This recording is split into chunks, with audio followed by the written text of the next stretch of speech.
بسم الله الرحمن الرحيم القارعة ما القارعة وما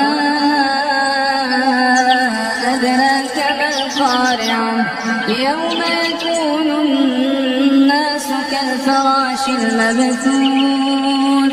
وتكون الجبال كالعهن المنفوش فأما من ثقلت موازينه فهو في عيشة راضية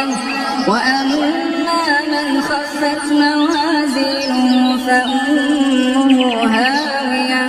وما